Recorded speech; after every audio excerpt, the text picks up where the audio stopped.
So, good morning, everyone, and welcome you all to our series of the webinars. आप सबका आज के हमारे वेबिनार में बहुत बहुत स्वागत है। हम वेबिनार की शुरुआत करना चाहते हैं आपको MPBM के बारे में एक छोटा सा वीडियो दिखा के। तो मैं रिक्वेस्ट करूंगा शिवम से कि वीडियो चालू करें। Yes.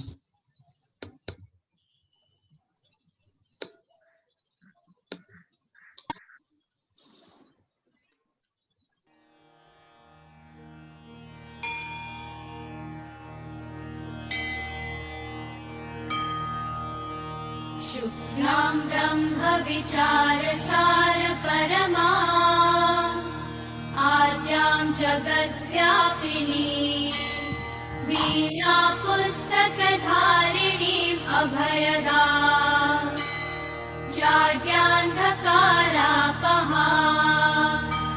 हस्ते स्फाटिकमालिकां विदधती पद्मासने संस्थिता वन्दे तां परमेश्वरीं भगवतीं बुद्धिप्रदां शारदाम्।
तो जैसा कि आप लोगों ने देखा, MVPM एक 90 साल पुरानी संस्था है जो पूरी तरह से माहेश्वरी बच्चों के एजुकेशन को सपोर्ट और प्रमोट करने में है। और MVPM स्कॉलर समिति के अंतर्गत हम जो माहेश्वरी समाज के स्कॉलर्स हैं, जो बच्चे एजुकेशन फील्ड में बहुत कुछ अनोखा काम करते हैं, उनको सबको सम्मानित करने का एक हमारा प्रयास रहता है।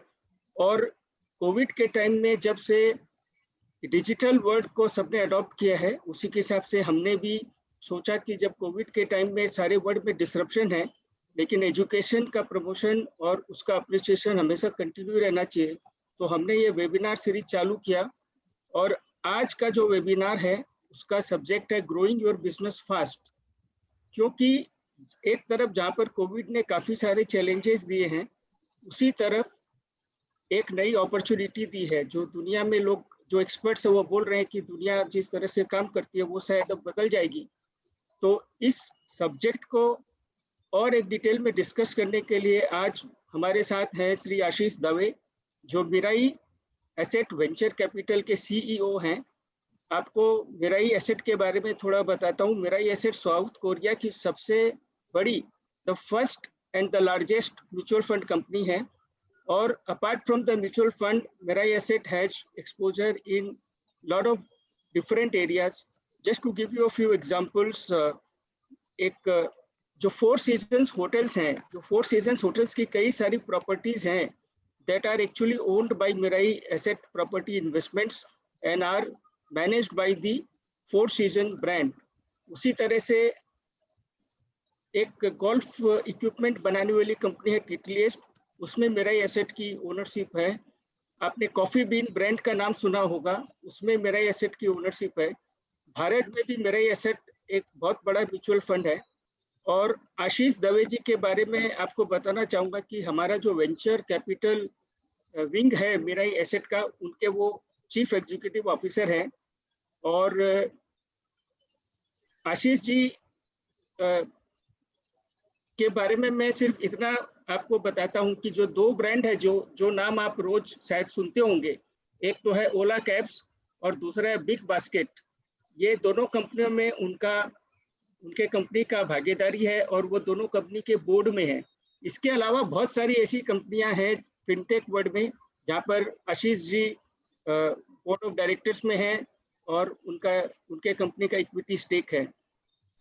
For example some of the other names are Shadowfax, Zolo जो कि हॉस्टल्स चलाती है, जो बिल्कुल एमपीबीएम के तरह का एक संस्था है। सो उसके बारे में भी वहाँ पर भी वो डायरेक्टर हैं। आज का जो हमारा वेबिनार है उसके मॉडरेटर हैं शिवम राठी। शिवम बिट्स पिलानी के बीटेक हैं और आज के डेट में बॉस्टन कंसल्टिंग ग्रुप में कंसल्टेंट है।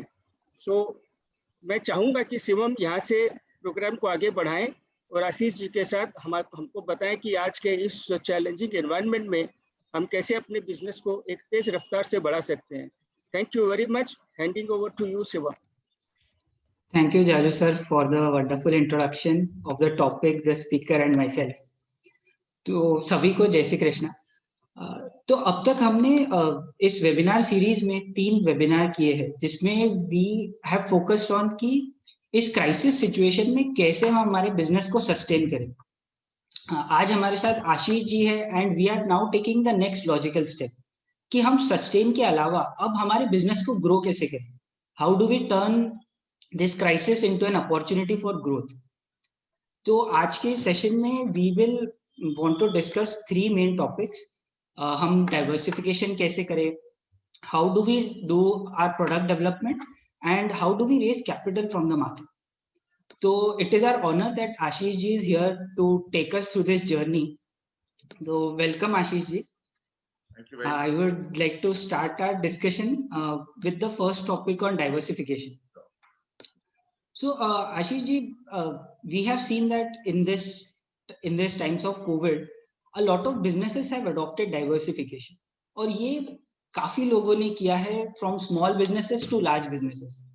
किराने वाले शॉप्स पे वेजिटेबल बेचना स्टार्ट कर दिया है, सोप मैन्युफैक्चरर्स ने डाइवर्सिफाई करके सैनिटाइजर सेलिंग स्टार्ट किया है, and of course the big new age companies, for example Swiggy, Ola, Uber, Amazon, they have also done a lot of diversification. तो मैं आपसे ये पूछना चाहूंगा कि is there a need for diversification, and if there is, तो what are the things we should focus on, what are the key success factors? Shivam, and thank you Jaju sir, and thank you everyone for having me. So diversification जरूरी है या नहीं है, इसके लिए 2 चीज देखनी पड़ती है। एक डाइवर्सिफिकेशन टेम्पररी है या लॉन्ग टर्म है। फॉर एग्जांपल ये पैंडेमिक लेट्स से अभी टेम्पररी है, राइट। सो अभी के लिए क्योंकि मैं और कुछ नहीं कर सकता, मैं एसेंशियल सर्विसेज में चले जाता हूँ, बट वो क्या मेरा कोर बिजनेस है और मैं उसे लॉन्ग टर्म बिल्ड कर सकता हूँ या नहीं कर सकता हूँ, उसके हिसाब से मैं कर पाऊंगा कि ये लॉन्ग टर्म डाइवर्सिफिकेशन स्ट्रैटेजी है या टेम्पररी डाइवर्सिफिकेशन स्ट्रैटेजी है।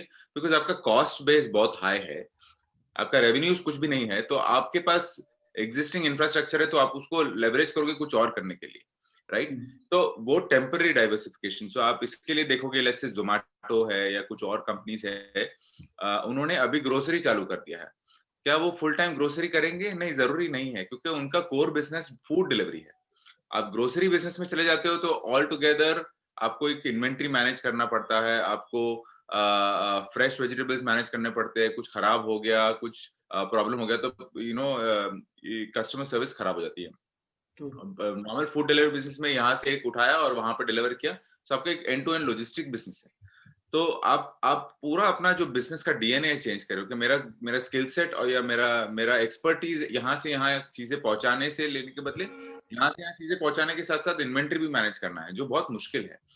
तो डाइवर्सिफिकेशन करने के लिए ये चीज ध्यान में रखना है कि आप जो डाइवर्सिफिकेशन कर रहे हो वो लॉन्ग टर्म है या शॉर्ट टर्म है।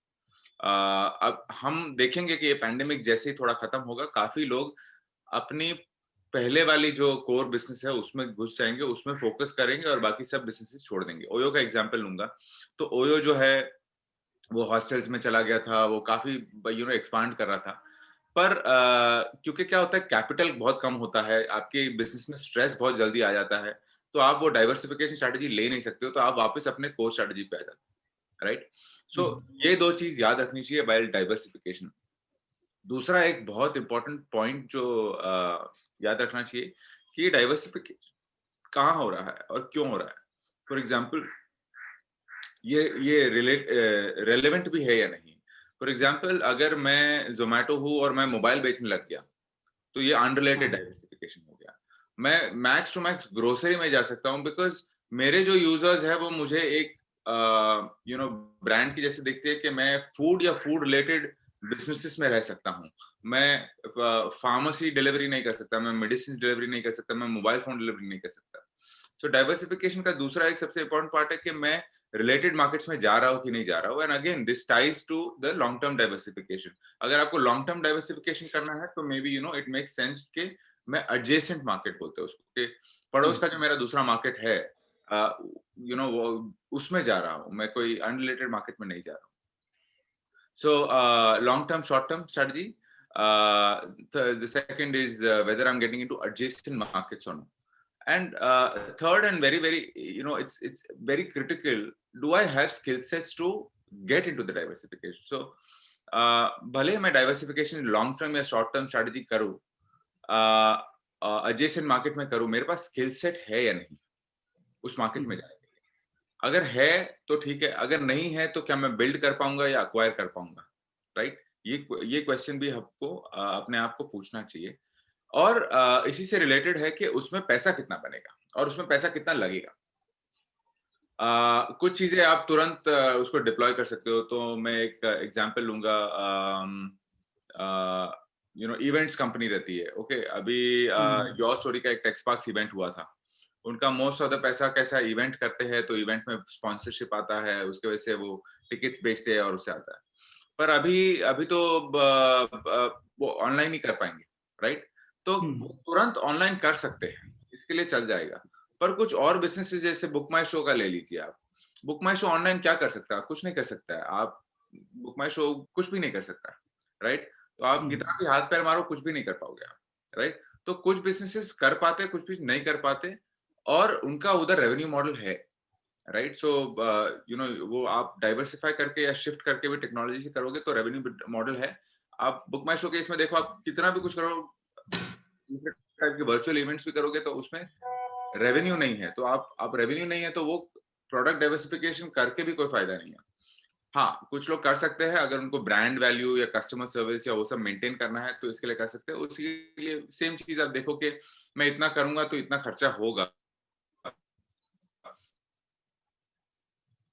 चीजें ध्यान में रखनी चाहिए। और एक सबसे इम्पोर्टेंट चीज इन सब में जो है अंडरलाइंग है, वो है टेक्नोलॉजी। ट्रेडिशनल फर्म्स और ट्रेडिशनल फर्म्स भी नहीं, बट इन जनरल हमको technology is no longer a choice, right? It's something we have to live by. We are doing technology, we live, breathe, eat technology. हम सबके पास 2 phone रहेगा, एक iPad, एक laptop, घर पे वाईफाई, टीवी। तो the amount of technology that we are surrounded today with, we don't have a choice. अगर हमारे ऑफिसेस में, हमारे बिजनेसेस में टेक्नोलॉजी इंफ्रास्ट्रक्चर नहीं है तो हमको थोड़ा नर्वस होना चाहिए। बिकॉज अगर आप देखोगे, जो ट्रेडिशनल कंपनीज से ज्यादा टेक कंपनीज ने अच्छा इसके लिए कर पाए हैं, वर्क फ्रॉम होम इसके लिए कर पाए हैं क्योंकि वहां पे टेक्नोलॉजी का कल्चर पहले से था। ठीक है, पैंडेमिक चला जाएगा, फिर वर्क फ्रॉम होम से you will start working from offices, वो सब कल्चर आ जाएगा। बट वापस पैंडेमिक भी आ सकता है, ऐसा नहीं है कि आई थिंक पैंडेमिक्स नाउ, मैं एक जगह पढ़ रहा था कि pandemics are going to be more often and frequent because this could be the new age warfare, right. We do not know, any rogue state may want to do this again and again. How do you basically protect yourself from pandemic होगा या war होगा, कुछ ना कुछ होगा, right? Mobility जहाँ restrict होगा, businesses रुकना नहीं चाहिए, right? तो हमको ये opportunity से सीख के कल उठ के भले रिमोट केस होगा कि वापस ये कब होगा पता नहीं हमको, we still have to plan to create a technology infrastructure keeping future in mind. और बिजनेसेस आज से टेक इनेबल्ड ही रहेंगे। एक ट्रेडिशनल कंपनी है रिलायंस, राइट? किसने सोचा था कि वो आज टेक कंपनी करके देखा जाएगा? रिलायंस का 60% मार्केट कैप टेक्नोलॉजी से आ रहा है आज, 60% आ रहा है। वो एक ऑयल एंड गैस कंपनी से suddenly it has morphed into technology. But आप अगर इंटरेस्टिंग है सोचोगे कि दूसरे एंटिटीज है, आप बिरलास को ले लो या दूसरे जितने भी लार्ज कंग्लोमरेट्स है, उन्होंने वो शिफ्ट नहीं कर पाया। सो एक कारण है कि उन्होंने वो डाइवर्सिफिकेशन भी नहीं कर पाया, उन्होंने वो शिफ्ट भी नहीं कर पाया, क्योंकि वो इनिशिएट नहीं कर पाए थे, वो टेक्नोलॉजी अडॉप्ट नहीं कर पाए थे, उन्होंने वो रिस्क नहीं लिया। As a founder, probably I will give it to Mr. Mukesh Ambani that he took that risk, that he saw that data is the future, he saw technology is the future, and he took those ambition bold bet much longer. So this all ties to the points that we spoke about, long-term diversification, right? He's getting into a market which is massive. There is a business model over there. He's taking a very, very long-term view on it. There is a lot of value to be created in it, right?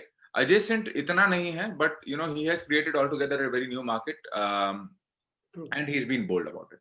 Whereas if you compare other groups, the reason they are dwindling down या नीचे आ रहे हैं वो, क्योंकि उन्होंने वो नहीं सोचा या वो दूरदृष्टि नहीं रखी थी, राइट? सो ये सब चीजें जो है मेरे ख्याल से डाइवर्सिफिकेशन में बहुत मैटर करती है। ये सब चीज सोचनी चाहिए। एंड आई वुड से यहाँ पे जितने भी लीडर्स है, जहाँ पे जितने भी बिजनेस ओनर्स है, यहाँ पे कुछ I think 80 participants are there, you are business leaders or you're probably working professionals. One thing to keep in mind is, irrespective whether diversify or not diversify, you should read a lot and read more about what's happening in future. See, if you're a thinker, अगर आप सोचते हो कि आगे 5 साल में क्या होगा या 10 साल में क्या होगा, तभी आज आप कर पाओगे, राइट? उस हिसाब से आपको करना है। See, as a CEO और as a founder, आप डे टू डे अगर फायर फाइटिंग में लगे रहोगे, राइट, तो आप बिजनेस रन करोगे, बट बिजनेस ग्रो कैसे करोगे वो नहीं सोच पाओगे। Growth only comes when you think about growth, right? Growth only comes when you think about future कहाँ पे है, right? Future में है जहाँ इन्वेस्ट करना है, और इसी के लिए a CEO or senior professionals should spend at least 2 to 3 years minimum of their time thinking and reading about future and a variety of articles and books. भले आपको पसंद हो ना हो, मेरे ख्याल से आप एक वो लेवल पे पहुंच जाते हो, आपके पास कोई ऑप्शन नहीं है, बट आपको करना ही पड़ेगा। अगर आप नहीं करोगे तो फिर पीछे रह जाओगे। वो एक कंसेप्ट है। सो ये कुछ चीजें हैं मेरे दिमाग में when it comes to growth and product diversification. Definitely, I think these points of thinking long term, being relevant to किस एरिया में आप डाइवर्सिफाई कर रहे हो, and of course having the necessary skill set, I think ये काफी important points रहे। and इसके add on ही एक ऐसा क्वेश्चन है कि when people hear diversification, they feel कि this is something जिसमें मुझे पूरा बिजनेस चेंज करना पड़ेगा, या फिर I'll have to completely change what I am currently doing. And this might be possible for large organizations, but for smaller companies they already have resource constraints. तो एक चीज जो मैं पूछना चाहूंगा Ashish ji, and this will benefit our audience a lot, is ऐसा क्या होता है कि I may be able to do business innovation rather than diversification in a small part of my business. For example, can I change my product mix, और as you rightly said कि मैं technology introduce करके मेरे business को और expand कर सकता हूँ। तो इस पे can you please guide us? नहीं, सी आप तो इसका एक जवाब है कि इसका कोई एक स्ट्रेट आंसर नहीं। हर एक फर्म का एक अपना तरीका होता है, हर एक फाउंडर का अपना तरीका होता है, और हर एक प्रोडक्ट का एक अपना डिफरेंट व्यू होता है। मैं एग्जांपल लूंगा, आप 3M करके कंपनी ले लो। अभी 3M करके कंपनी है, वो अपने इंडिविजुअल बिजनेस यूनिट्स में ईच एंड एवरी नया प्रोडक्ट बनाती है, एक न्यू एज टेक प्रोडक्ट, वो कटिंग एज टेक्नोलॉजी का टेप से लेके मास से लेके वो करती है, वो पेटेंट करती है, वो प्रोडक्ट बनाती है, और अपने अंदर ही वहां पे उन्होंने एक कल्चर है, उसको बोलते हैं इंट्राप्रेन्योर। ओके, सो अपने यहाँ पे एक बंदे को बोलेंगे तुम्हारा इतना R&D है, ये है, करो, तुमको जो करने का करो। They will create value for the entire firm. वो एक अप्रोच उन्होंने लिया है। राइट। दूसरा कंपनीज रहता है जैसे हमारे ओला स्विगी जोमेटो में भी, उसमें भी ऐसा ही रहता है कि हम आपको इतना बजट देंगे, आप कुछ नया टेक्नोलॉजी करो। एक चीज जो हो रहा है और जो होना चाहिए, R&D के लिए अगर आप नैस्डैक की स्टॉक्स और कंपनीज देखो, वो जितना R&D में स्पेंड करती है उतना कोई R&D में स्पेंड नहीं करता है, और ग्रोथ वहां से ही आती है, right. So I would say that product diversify करना है नहीं करना है, it's a very subjective call, right. Ola का एग्जांपल लेता हूँ। ओला में हमने ओला कैब्स चालू की थी, राइट। ओला कैब्स में हमने 3 कैटेगरी थी, एक है सेडान है, एक है आपकी मिनी है, एक एकदम एग्जीक्यूटिव है, राइट। सो 3 स्ट्रेटजी हो गया। बट सी क्या होता है कि even the least the cheapest one mini probably is 120 to 130 rupees, right. अभी 120 to 130 रुपीज में आप कितना मार्केट कैप्चर करोगे? एक बंदा जो बस में जाता है उसका मार्केट कैप्चर नहीं करोगे, तो आपके पास क्या ऑप्शन है? बट आपको एक नया प्रोडक्ट लाइन ऐड करना पड़ेगा, तो आप एक ओला बाइक ऐड कर दो, राइट। ओला बाइक में क्या करेगा कि वो बंदा बाइक पे आएगा और पीछे किसको पेलॉन रेड बिला के लेके चला जाएगा।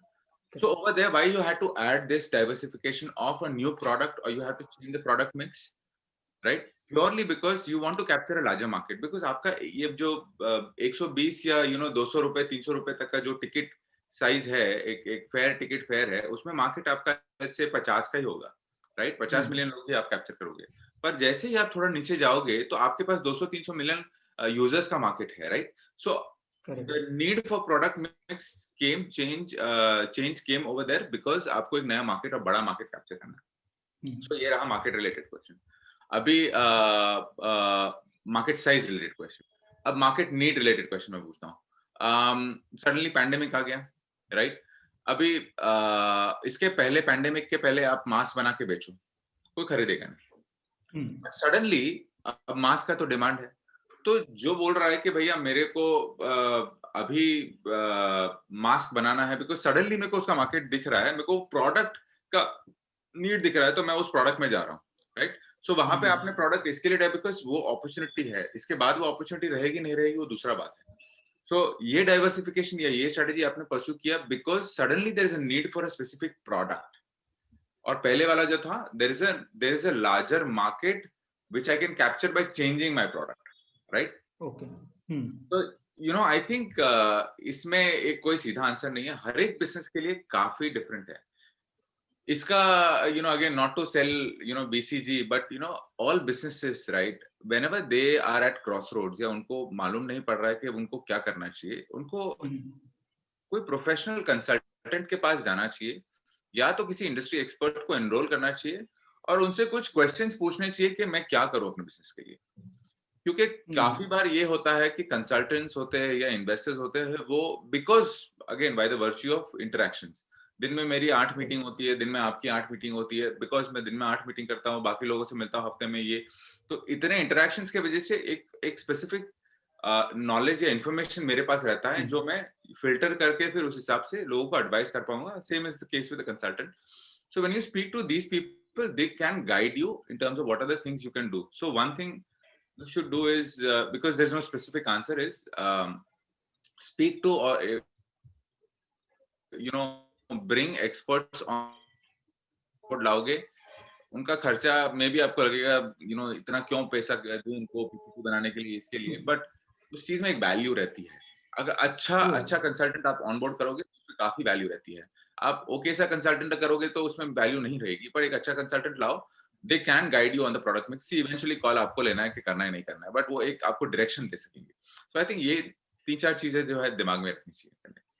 Definitely. I think one of the big points जो आपने बोले है कि asking for help, like onboarding someone who's an industry expert or a consultant, जिसे ज्यादा पता होगा, जिससे आप help ले सकते हो। Many people do shy away from that, but I think that's an important point to gather here. I think क्या होता है कि सबसे बड़ा entrepreneurs, one of the biggest thing that takes down entrepreneurs, I believe, is they think that they know everything. Like I wake up and I tell myself every day that I don't know, I still am learning. So if you keep a learning attitude, any founder, any business will always be with an open mind. क्या होता है कि जब आप बोलोगे कि मेरे को सब पता है, तो आप stubborn होते हो, आप stubborn और strong side होते हो।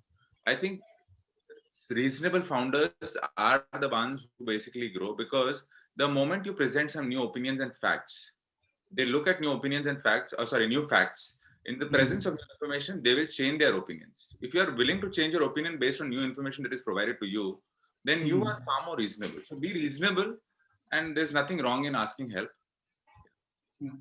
True. Okay. I think now we will move to product development on a similar line. तो product development के बारे में we have all heard a lot, right? Product development होता है, there are product managers who are hired specifically to do this.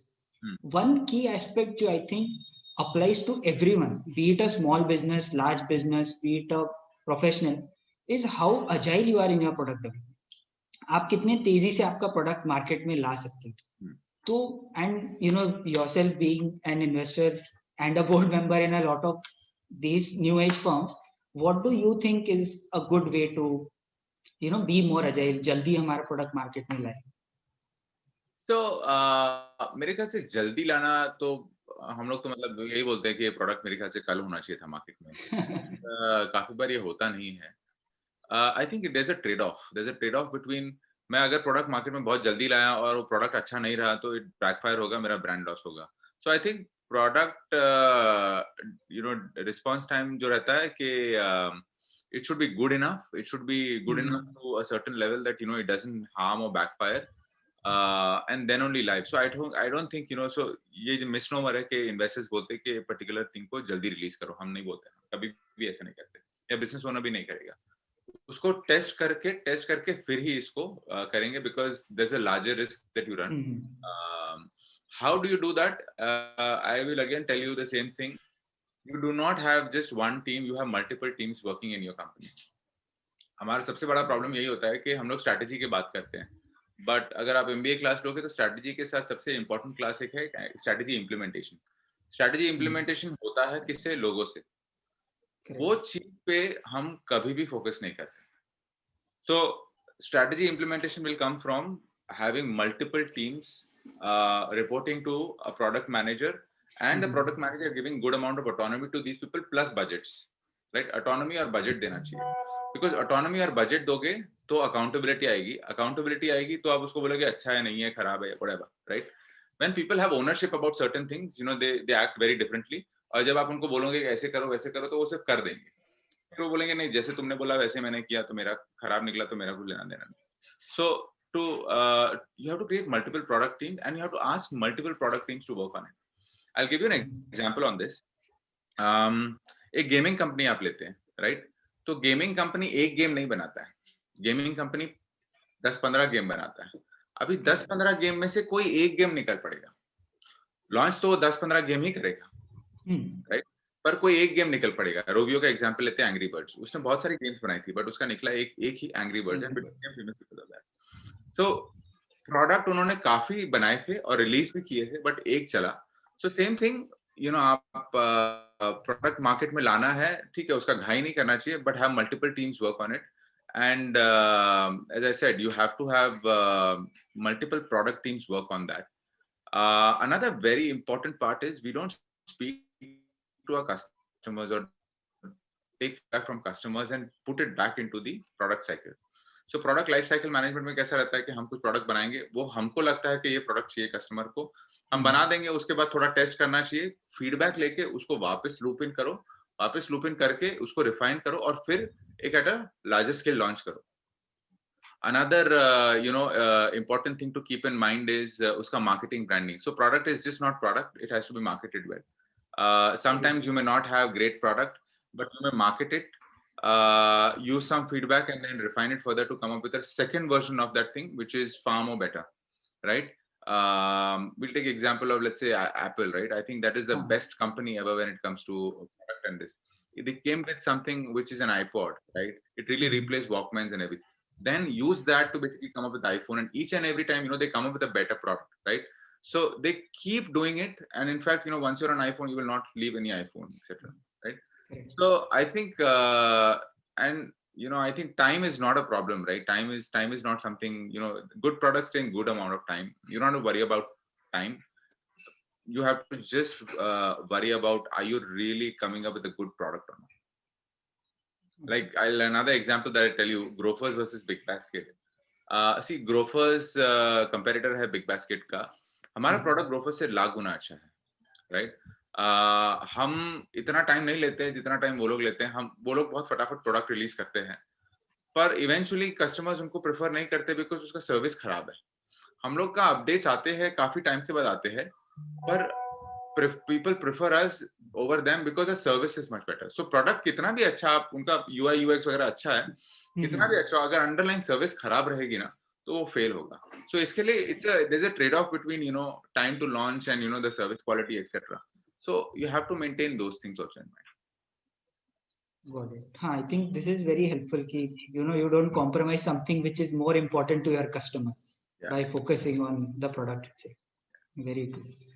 So, like apart from product development in itself, what are the other areas in the business जहाँ हम innovation कर सकते हैं? For example, supply chain and all. And considering कि technology जैसा आप बोल रहे हो कि it plays a very important role today. Technology को हमने integrate करना चाहिए. So, how do we manage our business such that we are implementing technology but not creating a very drastic shift in our business? Because as you understand, a lot of business owners would be averse to technology क्योंकि अब हम technology implement करेंगे, फिर हमें labour को train करना होगा. तो इसके how do we work around this? Technology को कैसे बेटर इंटीग्रेट करें? मेरा एक ही है, see why do you want to work around this? Sometimes you don't have to work around it, you have to do it, right? तो अभी labour को ट्रेन करना है तो करना है, उसका कोई ऑप्शन नहीं है. अगर आप लेबर को ट्रेन नहीं करोगे तो आपका ही काम हैम्पर होगा, राइट? वो हमको पहले तो वो अप्रोच निकालना है कि यार ट्रेन करना पड़ेगा, ये करना पड़ेगा. नहीं, ये करना पड़ेगा नहीं, करना ही है, राइट? वो by changing not a choice, right? आपको समझेगा कि आप क्या बोल रहे हो और आपको क्या बोलना चाहिए, right? So first of all मैं तो यही कहता हूँ हर एक को, आप जब भी बात करते हो उसके पहले अपने वर्ड्स अपने मन में आप बोलो कि what are you trying to say and what is it conveying. That's the first thing that you should do. Coming to what are the other things that you should do is, see, one important part is distribution, right? कोई भी product distribution बहुत important है. अभी retail है वो अपने traditional way से distribute करता था, अभी उसको ट्रेडिशनल वे से डिस्ट्रीब्यूट करने का जरूरत नहीं है. अभी वो क्या कर सकता है, एक B2B स्ट्रेटजी है उसका, जो वो अपने डिस्ट्रीब्यूटर को देगा. डिस्ट्रीब्यूटर बाद में आगे जाके एक मैन्युफैक्चरर, कपड़े का मैन्युफैक्चरर ले लो, वो डिस्ट्रीब्यूटर को देगा, डिस्ट्रीब्यूटर जाके आगे रिटेलर्स को दे देगा, ऐसे करेगा. वो एक कर सकते हो ऑप्शन, वो ट्रेडिशनल ऑप्शन है. पर आप क्या कर सकते हो, हाँ मैं डिस्ट्रीब्यूटर को भी दूंगा, मैं Amazon और फ्लिपकार्ट पे खुद भी डालूंगा और मैं अपना खुद का एक वेबसाइट बना के खुद भी डालूंगा, राइट? क्यों आपको सब करना है? सी कंसेप्ट सेम ही है कि अगर आपको कस्टमर अक्वायर करना है आज, आप हर डायरेक्शन से कस्टमर अक्वायर करोगे. आपको जरूरी थोड़ी है कि आप पूरा इसके ऊपर रिलाई करोगे. और उसका केस स्टडी मैं बताता हूँ, एक बहुत इंपॉर्टेंट केस स्टडी है ज़ारा. तो ज़ारा का जो फाउंडर था अमांसु ऑर्टेगा, उसने क्या किया था, उसने जब बिजनेस चालू किया था तो उसने ये सोचा था कि हे मैं कपड़े बनाऊंगा और मैं उसको दूंगा, राइट? और वो बंदा मेरे लिए सेल करेगा. उसने फिर रियलाइज किया कि उसने जिस बंदे को दिया उसने माल तो ले लिया पर उसने उसको पैसे नहीं दिया और राइट. अभी उसने उसको डुबा दिया. उसके बाद उसको वो सोचा कि हे ये बिजनेस में मेरे को खाली ये नहीं करना है, मेरे को पूरा supply chain start to end to end own करना है, तो ही मैं वैल्यू क्रिएट करूंगा. And to be very honest, he executed that well and is the reason why Inditex, which is the parent company of Zara, is the largest company when it comes to retail, right? You have to own something end to end, right? Because तभी आप सब जगह से value create करोगे और निकालोगे, right? Same चीज हम बिग बास्केट में भी यही करते हैं, सीधा फार्मर के पास जाते हैं, वहां से लेते हैं, फिर देते हैं, करते हैं. So start thinking from कि मैं खाली इतना नहीं करूंगा, मैं दूसरी सप्लाई चेन्स भी ऑर्गेनाइज करूंगा और ले करूंगा. ये रिस्क है कि आपका बिजनेस है, आप are you going to turn it on its head, risk है उसमें. बट रिस्क किसमें नहीं होता, रिस्क तो सब में होता है, राइट? इनफैक्ट फैमिली बिजनेसेस में मेरा तो मानना यही है कि first generation sets a foundation, second generation grows it, and to be very honest third generation डुबा देता है. आप इसको स्टैटिस्टिकली निकालो, ये थर्ड जनरेशन डुबा देता है. The successful family businesses कहाँ पे ट्रांजिशन अच्छी तरह से करते हैं, सेकंड टू थर्ड जनरेशन में वो अच्छी तरह से ट्रांजिशन करते हैं. I don't want to take this thing, but if you see some of our corporate houses, right? Look at Tata's, for example. They have successfully professionalized it. So it doesn't matter whether Ratan Tata is running the company or no. It is successfully corporatized and it's an institution. So वो risk तो आपको लेना ही है कि आपको grow करना है और थोड़ा बहुत इसमें वो आप गियर शिफ्ट करोगे तो थोड़ा आगे पीछे होगा, उसका कोई ऑप्शन नहीं. Coming back to the thing, what are the other things that you can do is, the other things you can do is, have a person who is very young and who is very tech savvy in your team, irrespective of whatever business you are. The reason is his job is going to be, okay, boss, you keep looking out for what are the things we can do in our businesses.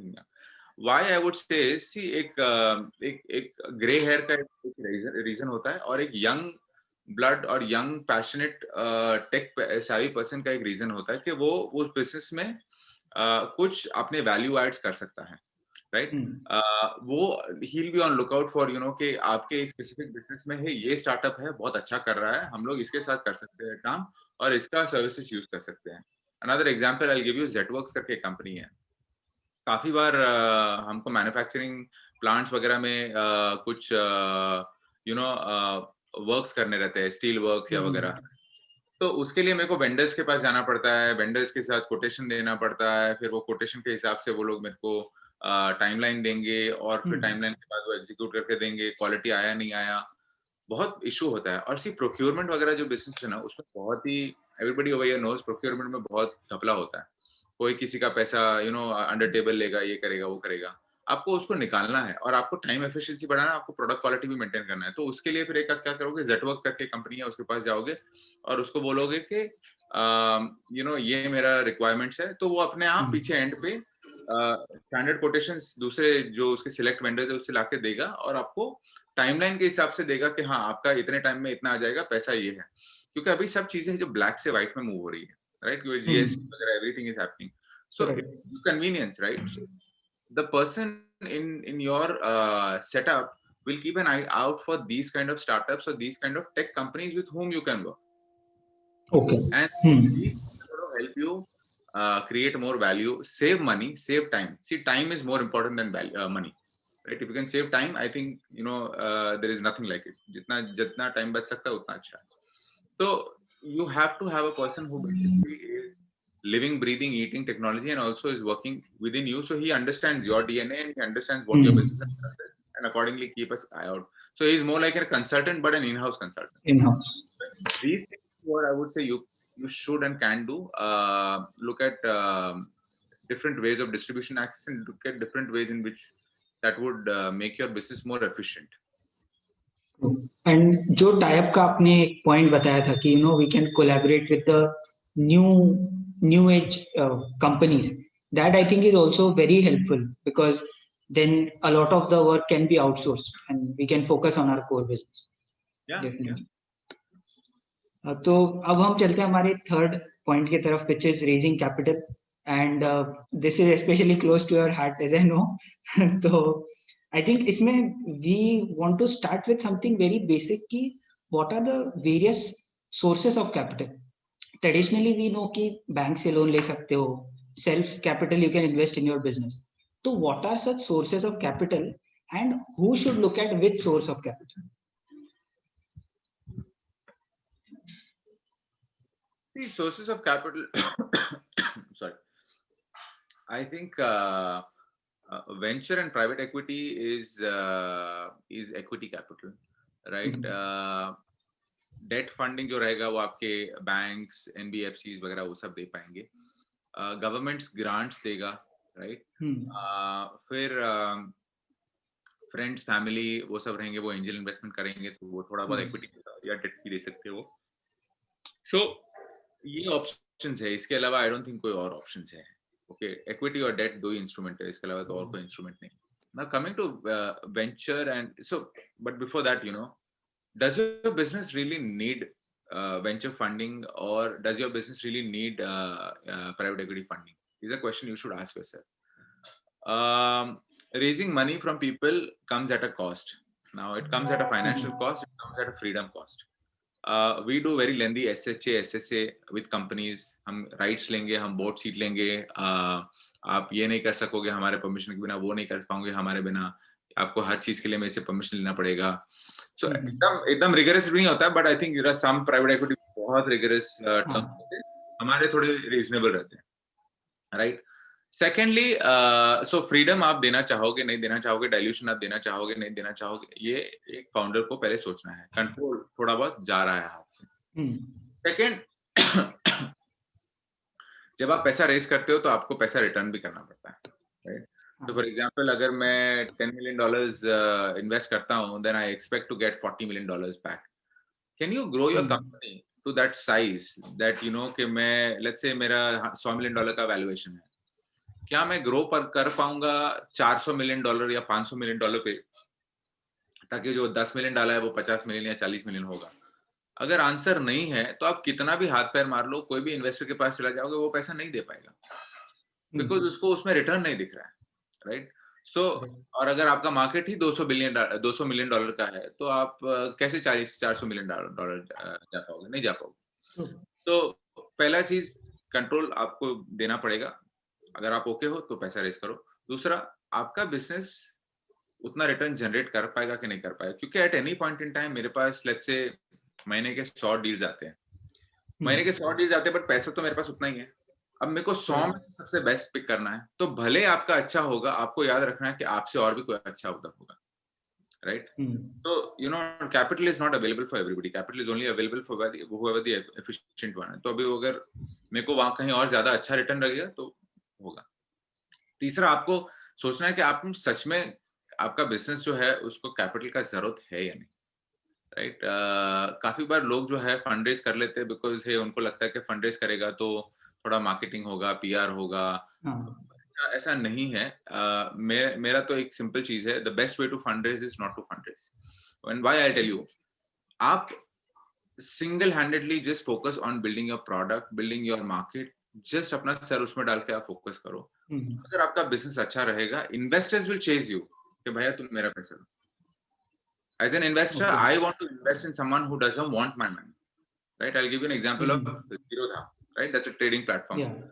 Nitin, he is the best, one of the finest founders I have met when it comes to stock market trading platforms. I've met both the companies. In Kalari, I was there. I had invested in Upstox, which is the second largest trading platform, and number one is Zerodha. And we invested in Upstox because I like Ravi, of course, but just because we could not invest in Nitin. And when I spoke to Nitin, I told Nitin, why don't you take my money? You know, Nitin said, hey, you know, Ashish, this business does not need money. It is generating so much of cash flow that I am already making good amount of money. And, you know, I don't think this needs money. Without raising a single penny, he is a $1 billion company. Take an example of Zoho. Sridhar Vembu is a phenomenal founder, right? He has not raised a single penny and is the largest product company, SaaS company out of India. Probably if it gets listed, he's going to be super multi-billion dollar company, right? So it is not just about fundraising. And there are companies which have raised billions of dollars and have gone down the drain, right? So not just think about fundraising, but when you have to fundraise, you have to keep these things in mind. The other very important point is कि आपको अगर कोई पैसा देगा तो आपको किस कारण से पैसा देगा, कि आपका प्रोडक्ट अच्छा है, आपका मार्केट अच्छा है, आपका टीम अच्छा है, क्या कारण है कि आपको पैसा मिलेगा, राइट. तो आपको स्टोरी कैसे बनाते हो? एक ट्रेडिशनल बिजनेस को एक आप फॉर एग्जांपल मैं आपको बताऊंगा, ये चाय का ठेला ले लो या कुछ और ले लो, उसको कोई पैसा देगा नहीं देगा, पर आप उसको चाय पॉइंट बना दो या उसको कैफे कॉफी डे बना दो, उसको ब्रांडिंग कर दो तो पैसा मिल जाएगा. सो इसका एक दूसरा ये भी रहता है कि एक थोड़ा ब्रांडिंग, मार्केटिंग, पोजिशनिंग कैसा है, प्रोडक्ट पोजिशनिंग कैसा है. स्टारबक्स को देख लो, right. I don't like Starbucks coffee at all. It is one of the shittiest coffees that I have ever had, okay, but 300 rupees for that coffee, just not worth it. But it's a large company. People are just buying coffee because hey, they want to have that Starbucks thing in their hand and show off and this and that, whatever, right? I just don't like the coffee, but they still made a big company out of it. The positioning is there. So एक investor वो देखता है कि मैं अगर इसमें पैसा डालूं, किस चीज के लिए मैं पैसा डाल रहा हूँ, इसका ब्रांड के लिए पैसा डाल रहा हूँ, इसके प्रोडक्ट के लिए डाल रहा हूँ, और ये किस कस्टमर को अपील करता है, तो ये चीज को देखना चाहिए. और एक इम्पोर्टेंट बात हमको जो ध्यान में रखना है कि हमको मैनेजमेंट टीम स्ट्रांग रखनी चाहिए. सी क्या होता है कि एक बंदा सब रन कर रहा है, वैसा नहीं होना चाहिए। एक बंदा रन कर रहा है, एक बंदा सीईओ है, मैनेजमेंट टीम है, उसके नीचे बहुत सारे एक्सपर्ट लोग हैं और वो एक्सपर्ट लोग रन कर रहे हैं। That is what people like to back. I don't want to back just so when people have put money, let's say in Reliance, right, Jio, they are not backing just Mr. Ambani. They are backing Manoj Modi. They're backing, all the other people who are there in the second line. They're backing all the management people out there. Because ऐसा नहीं है ना, Mukesh Ambani day to day वो जाएगा, check करेगा क्या network बराबर है नहीं है, रिटेल में क्या चल रहा है, गैस में पाइप में गैस आ रहा है नहीं आ रहा है. You don't want to do all that stuff, right? He just want to take strategic calls, just sign papers, that's it. He's not involved in day-to-day operations, right? So, there has to be a second level strong management team if you have to fundraise. When I spend a good amount of time looking at opportunities, I am not only investing in Bhavish Agarwal from Ola, I am saying uske साथ नीचे कौन है, उसका जो second level management कैसा है, या Big Basket में हरी है, विपुल है, सुधाकर है, और तेजस है. All these people are there, हर एक department उसका जो है well functional और well managed है management team वाइज.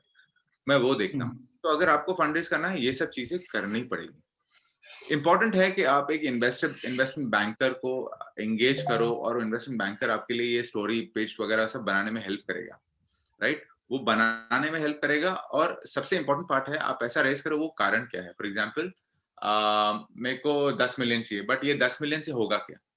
10 मिलियन से तो द मोस्ट इंपॉर्टेंट थिंग, हम लोग खाली बोलते हैं कि मेरे को 10 मिलियन चाहिए, बट ये 10 मिलियन से होगा क्या, वो हम लोग कभी नहीं बताते. ये 10 मिलियन से मैं ये कंपनी में ये चेंजेस करूंगा, उसके कारण मेरा रेवेन्यू इतना ग्रो करेगा और 1 साल में मैं यहाँ पहुंचूंगा और ये साल के बाद मैं ये करूंगा. See there has to be a story. तो मेरे को पता चल रहा है कि आप 10 मिलियन का क्या कर रहे हो. सेम चीज, राइट? हम लोग जब बचपन में पापा के पास से 10 रुपए मांगते, पापा 10 रुपए करोगे क्या? करेक्ट. 10 रुपए दे दो, ऐसे थोड़ी होता है. So it's the same thing, right? These same concepts are they're applicable at, probably when you're a child or when you're big or, at a corporate level or any level.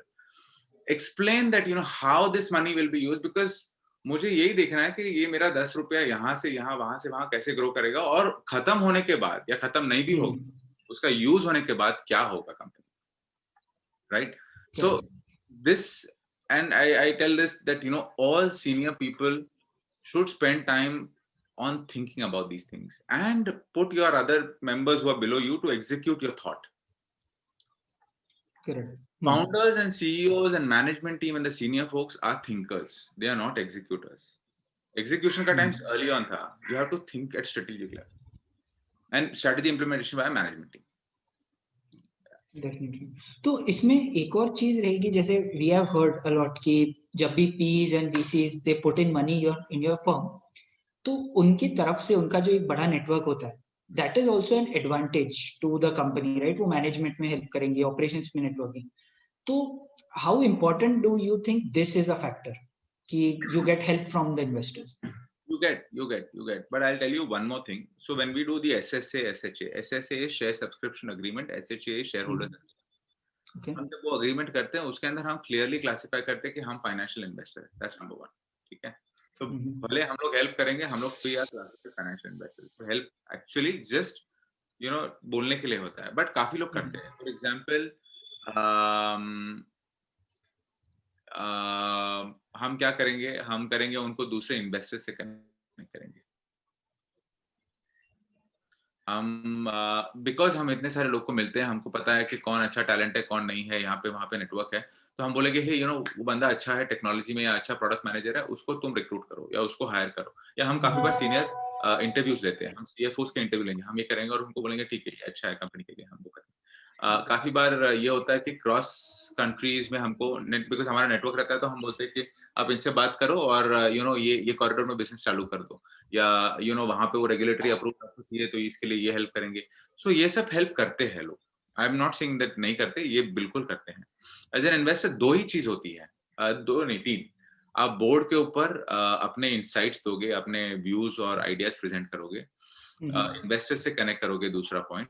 और तीसरा यही है कि आप उनको दूसरे को इंट्रोडक्शंस वगैरह सब करने में हेल्प करोगे. ये तीन सबसे इंपॉर्टेंट पॉइंट है apart from the capital, right? और कुछ नहीं. ट्रू है, ये ट्रू है. सो सेम थिंग, अगर रिलायंस का मैं एग्जांपल लूंगा बिकॉज वो बहुत कॉमन है. रिलायंस ने अगर फेसबुक को लाया है, फेसबुक के पास एक बोर्ड सीट है, तो वो लोग लेवरेज करेंगे कल उठ के फेसबुक या विस्टा या सिल्वर लेक के जो बड़े बड़े इन्वेस्टर्स आए हैं, उनको जो सीनियर लेवल मैनेजमेंट टीम है प्रोफेशनल्स सेटअप करने के लिए काफी इजी पड़ेगा, बिकॉज उनका नेटवर्क काफी बड़ा रहता है, तो वो करते हैं, काफी करते हैं. Okay. ये और again like this is it's something you have to understand that आप board meeting में do you think as an investor you can tell Mukesh Ambani what to do and he will listen? Probably no. The answer is no, right? But if he asks that, hey, or tells the other people that if they can help me, why not? Then people will help. So it's two way. It has to be two way. I'm sorry, this is recorded. Okay. So no worries on that. So I think one another thing which you touched upon briefly on the earlier question, and आपने mention भी किया है कि the implementation part is important.